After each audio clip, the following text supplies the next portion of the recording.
Kwento ito ng isang magsasaka na walang ibang hangad kundi ang maaalaga ng mabuti ang kanyang mga panananim para maibenta ito sa bayan. Ngunit sa araw-araw na pagsasaka niya ay hindi niya namamalayan na unti-unti siyang pinapalakas nito. Habang inihahatid niya ang kanyang mga nasakang gulay at prutas ay may nakita siyang isang dragon na nagwawala. Ito pala ay may nilalabanan ng mga 3 tao.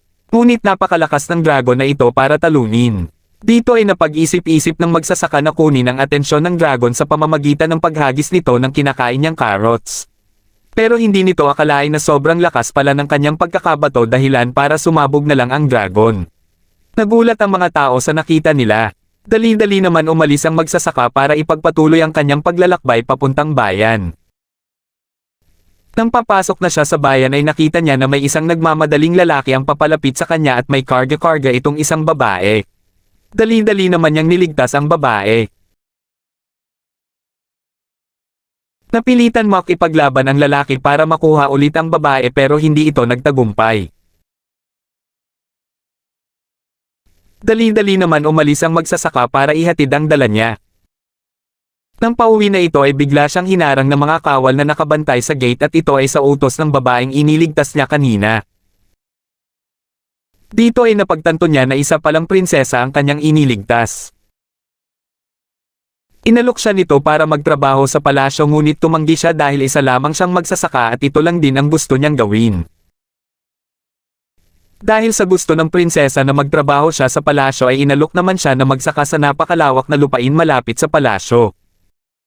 Sa puntong ito ay dumating ang mga taong tinulungan niya kanina para talunin ang dragon at habang nakikipag-usap ang prinsesa sa kanila ay dito na siya nakaroon ng pagkakataon para makaalis. Akala niya ay nakatakas na siya dito. Hindi niya alam na walang plano ang prinsesa na tigilan siya hanggang sa mapapayag siya nito. Isang araw ay nakatanggap ng balita ang hari na may mga halimaw ang papalapit sa kaharian nila. Kaya naman pinayuhan ng hari at ang prinsesa na kaagad na lisanin ang palasyo bago pa man dumating ang mga halimaw. Walang magawa ang hari at ang prinsesa kundi lisanin ang palasyo. Kaagad din itong nalaman ng kaibigan ni Al at sinabihan siya nito. Bigla naman siyang nabahala sa kanyang mga pananim kaya naman ay dali-dali niya itong pinuntahan. Nakahinga ito ng maluwag nang makita niya na okay lang ito. Dito ay may narinig siyang ingay. Ito pala ay ang mga halimaw na patungo sa kaharian. Sa isip niya ay wala siyang magagawa dito dahil isa lamang siyang magsasaka at mayroon namang mga mandirigma ang kaharian para labanan ito. Ngunit ay napagtanto niya na kung may mangyayaring masama sa kaharian ay mawawalan din siya ng mapagbibentahan ng kanyang mga pananim. Dito ay nagumpisa ng maglakbay ang hari at ang prinsesa patungo sa lugar na pansamantala nilang tutuluyan. Nagtataka sila dahil parang hindi ito ang tamang daan papunta doon. Sinabihan ng hari ang gumagabay sa kanila na bumalik na lang muna sila at gagamitin niya ang kanyang kapangyarihan para ituro ang tamang daan. Bigla niyang inatake ang hari at mga kawal na kasama nito. Ito pala ay isang halimaw na may planong patayin ang hari para siya ang magpanggap na hari. Nagsanib puwersa ang hari at prinsesa na kalabanan ang halimaw ngunit hindi nila ito kaya. Nang susubukan na ng halimaw na atakihin sila ay bigla namang dumating si Al at nilabanan ang halimaw gamit ang dala-dala niyang asarol. Dito ay nilabas na ng halimaw ang totoo niyang anyo. Nakikita nila na sobrang taas na ng level nito at sa isip ng prinsesa ay imposibling matalo ito ni Al. Ngunit ay kahit gaano pa ito kalakas ay isang suntok lang pala ito kay Al at kaagad itong natalo. Dali-dali namang nagsiyalisa ng iba pang mga halimaw nang makita nilang naglupaypay kaagad ang amo nila sa isang suntok lang. Dahil sa kabayanihan ni Al ay ang hari naman ang nag-alok sa kanya na magsilbi sa kaharian. Kahit anong matataas na posisyon ang gustuhin niya ay ibibigay ito ng hari. Ngunit ay tinanggihan pa rin ito ni Al. Para sa kanya ay gusto niya lang maging isang magsasaka habang buhay. Ngunit ay may naisip na palang paraan ang prinsesa para siya ay mapapayag. Inalok siya nito na bibigyan siya ng napakalawak na lupain para sa kanyang pagsasaka ngunit ito ay may kondisyon. Ito ay ang sumali siya sa guild bilang isang adventurer. Dahil sa ayaw niyang magsilbi sa kaharian ay ito ang naiisip ng prinsesa para makatulong si Al sa pagprotekta sa kaharian. Tinanggap naman ito ni Al bilang pasasalamat sa lupang makukuha niya. Dito ay sinamahan siya ng prinsesa sa guild para opisyal na magparehistro dito.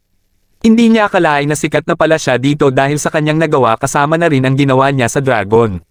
Instant celebrity siya tuloy dito.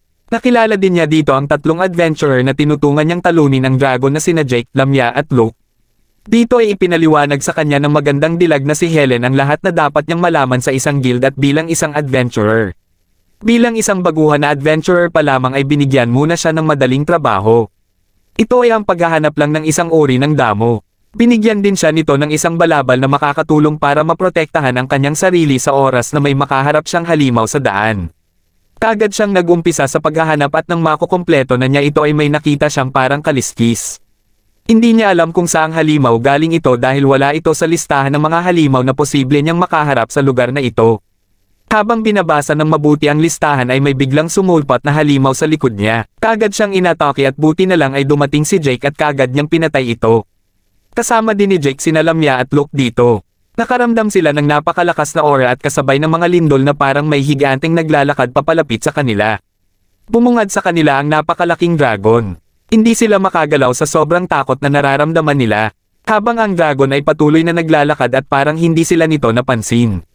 Sinubukan ni Al na tingnan ang estado o level nito at nagulat siya sa nakita niya. Nang makabalik na sina Al sa guild ay kaagad nilang ipinaalam sa guildmaster ang nakita nila.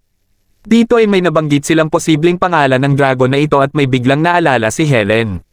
Ipinakita rin ni Al ang kaliskis ng dragon na nakita niya at dito naalalang muli ni Helen ang mapait na sinapit nila ng kapatid niya dahilan para biglang mawalan siya ng malay. Kwento ng matandang babae kay Al kung paano nila nakita si Helen 15 taon na ang nakaraan. Hindi sila nagdalawang isip na ampunan siya. Simula nung araw na yun ay walang maalala si Helen na kahit ano. Kaya nagdesisyon si Al na alamin ang totoong nangyari kay Helen at ano ang totoong kinalaman dito ng dragon na nakita nila. Nag-umpisa ng magsaliksik si Al patungkol sa dragon. Gusto niyang alamin ang lahat ng malalaking kaganapan 15 taon ang nakaraan. Kaya naman nakiusap siya sa tagapamahala ng isang aklata na ipahiram sa kanya ang libro na naglalaman ng mga nangyari sa panahong ito.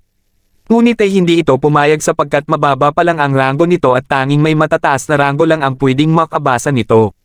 Bigla namang dumating ang prinsesa na ikinagulat nilang dalawa. Dito ay ang prinsesa na mismo ang nakiusap para payagan si Al na makita ang libro na tinutukoy niya. Walang magawa ang tagapamahala ng aklatan kundi payagan si Al basta sasamahan siya ng prinsesa. Nalaman kaagad ng prinsesa kung anong libro ang gustong makita ni Al. Ito pala ang nangyari sa nayon ng Hanel kaya nahanap nila kaagad ito. Nakapaloob sa librong ito ang kaunos-lunos na sinapit na nayon at dito rin nakita ang kaliskis ng dragon na katulad ng nakita ni Al. Akala ng mga tao ay matagal nang patay ang dragon na ito dahil sa labanan ng kapwa niya dragon. Pero nagtataka sila bakit may kaliskis ng dragon na ito ang nakita sa nayon ng Hanel. Ito rin ang dahilan bakit hindi basta-basta pinapabasa kahit na sino ang libro na ito. Dahil magdudulot lamang ito ng takot sa mga tao pag nalaman nila na buhay pa pala ang dragon na ito at ito ang nagwasak sa nayon ng Hanel. Naisip ni Al na kailangan niyang puntahan ang nayon na ito para makakuha pa ng impormasyon. Kinabukasan ay pinuntahan nila ito kasama ang prinsesa. Dito ay may narinig si Al na batang nagsasalita na parang tinatawag siya nito. Sinundan niya ang boses kung saan ito nanggagaling at dito ay tumabad sa kanya ang isang batang lalaki na lumulutang. Ngunit hindi ito makita ng prinsesa at tanging si Al lang ang nakakakita sa kanya. Kaya dito na napagtanto ni Al na isa itong multo. Dito nalaman niya na nakababatang kapatid pala ito ni Helen na si Rai at napansin kaagad nito ang suot na balabal ni Al. Kaya naisip ni Al na baka dahil sa balabal na suot niya kaya nagagawa niya makita si Rai. Kaya naman sinubukan niyang isuot din ito sa prinsesa at dito nakita na ng prinsesa si Rai. Dito nalaman nila na si Helen lang ang nag-iisang nakaligtas ng sinalakay ang bayan nila. Nalaman din nila na tuwing may winawasak na nayon ang dragon na ito ay nag-iiwan palagi ito ng isang tao na hindi niya papatayin. Ang taong ito ang gagamitin umano ng dragon para maipakalat sa ibang tao ang mapait niyang sinapit. Para ito magkaroon ng takot sa mga tao. Alam ni Rai na mas lumalakas ang dragon kung may negatibong enerhiya sa paligid nito. Marami pang impormasyon ang nabigay ni Rai kay Al at isa na dito ang posibleng paraan para matalo nila ang dragon na ito. Dali-dali silang bumalik sa kaharian para paghandaan ang posibleng pag-atake ng dragon. Pinuntahan naman ni Al si Helen. Hindi nila alam na si Helen pala ay mag-isang pinuntahan ang dragon. Nang magkaharap na si Helen at ang dragon ay walang ibang ginagawa ang dragon kundi ang ipaalala kay Helen kung paano namatay si Rai at siya umano ang dahilan nito. Hanggang sa panghinaan ng loob si Helen at mag-isip na magpatiwakal na lang. Bago pa ito gawin ni Helen ay biglang dumating si Al at pinigilan niya ito. Biglang inatake ng dragon si Al ngunit sa tulong ng balabal na suot niya ay nakaligtas ito.